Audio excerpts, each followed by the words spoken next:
A video from Morgan. Oh boy. Yeah, we haven't done well on the videos. Hopefully we're Hi, here. Brodus. And we This is Morgan continue from back away Walmart from the Shop. Zoom. Back away I was from the wondering Zoom. what your favorite memories were from Team Tensai in Tons of Funk. Thank you. Favorite Tensai memory? The shovel. The shovel. His commitment to dance was amazing. He was like, brah, we got to try this, and what do we do this? And he couldn't do this because his arms, they're so, we got to, I'm like, you trying to do that, but this is great. But even his shovel was, but he was, man, he was like, he was professional all the time. And no matter what was thrown at him, he always handled it like a pro. And I learned a lot from him in terms of that. Like, the big thing was about, you do the work and you support your family. You don't worry about the other stuff. When they ask you to do something, you do it. And you do it the best of your ability. And so in terms of that, like we joked around a lot and things like, but when it came to like doing the work, he never, I can honestly say, I've never once worked with him and thought, he's half-assing it or he doesn't want to be there. Like it didn't matter what behind the scenes stuff was going on. When it was time to go to work, he was 100% pro. The chat. Who do you feel was more of a leader, you or Sweet Tea? And what did he bring to the group? He's a natural leader. I have a hard time in terms of like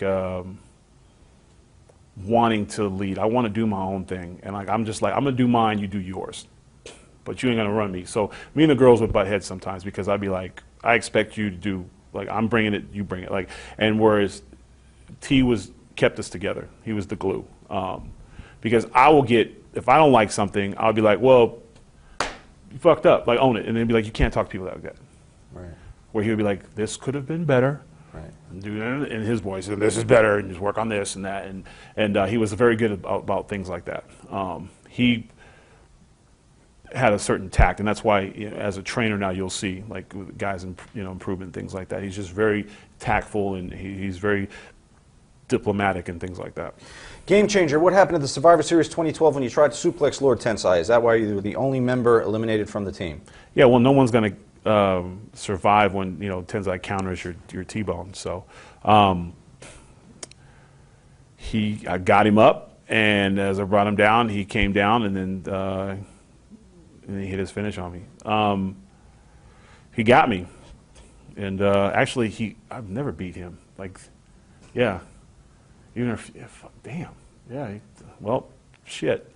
He just countered me, and because I've T-boned him before. I T-boned him on Monday Night Raw before. So before Show came down and knocked us out. So knocked him out first. So DQ, he beat me again. God damn, yeah, he always beat me. There's another run in this somewhere. Yeah. The chat. No, who would you rather if somebody have kept, beats me 4 times, I'm gonna leave him alone. Yeah? Yeah, I'm cool. Who would you rather kept as a partner, T or Hornswoggle? T. Hornswoggle's a terrible human being. Ashley from Connecticut. My name is Ashley, and you're my favorite wrestler. Thank you. I was really sad to see that you were released from WWE. My question for you is, what do you think of your heel turn? How was it handled? Well, obviously, if it was done better, I'd probably still be there. It's just one of those things where I don't think anyone really knew what to do. I know that I was trying to do whatever I was given the best of my ability. I just think it was very confusing for the fans in terms of like, first it was with Xavier, then it was with Truth, then it was with T, then it was Truth, T, and there were moments that I felt like okay, it's on, and I think that they kind of felt that way too at some point, and then something happened, they just didn't feel that way anymore. And I never really, and then I was just frustrated to the point where I'm not going to ask anymore, Right. So once both sides really stopped talking, it's only a matter of time. So I wish I'd have been more vocal maybe and not been so prideful, I guess you could say, but it's just one of those things where you look back on it and I just didn't understand why, and there's other things that were happening that were kind of taken. We're like, well, if I'm doing this now, but this is happening on the same thing over there, like, how does this even matter?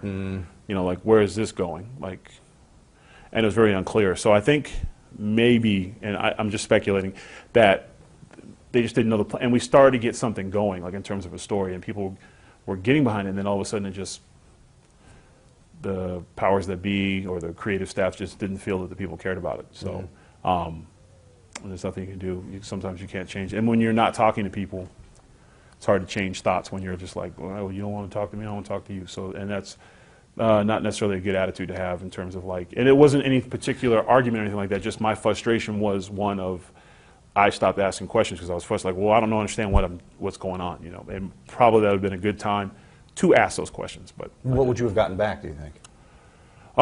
Whether I would have liked it or not, you know, because I did get good feedback in terms of like promos and things like that. And if they said, that was the thing, was like I always got feedback from the work I did. I just, in terms of like what's going on, I think it was just very unclear. Gotcha. Jack Worrell from England. Toward the end of your run, you got a bit of a tan. Did WWE tell you to look blacker? What the hell? I went to Jamaica. That's what happens when you're black. You get a tan. How'd that phone call work? Morning, Brodus. Hey, boss. Hey, what are you doing? Sitting around the house. Hey, is the sun out by any chance? Yeah, why? We need you to get blacker by 3 o'clock. Can you do that for me? I'm on it, boss. I'm going to put butter on. I'll be right there. What the hell kind of question is that? Callie Jester. Who was the most persistent in trying to get you TV time or a push during your time in WWE? On the other side of the coin, who wanted you gone the most? Do you have anyone that you knew went to bat for you that said, get these guys on more, they're over? Or I'd say probably, I'd say Road Dogg when he was our agent. I think he fought for us quite a bit. You know, Mike Rotundo was our agent. I would assume it's your agents that fight for you. Again, in the meetings, I never really paid much attention to that stuff. So, let's see, DZ2485, who told you about your release, and what did they say? I got a call from Carano, and he was like, I think you know why you're calling. And I was like, actually, no, but what's up? And then we talked about it, and I was actually, at that point, I'd already started like working on other stuff in terms of like auditions and things like that. I hadn't been booked and stuff, so I was just waiting for it.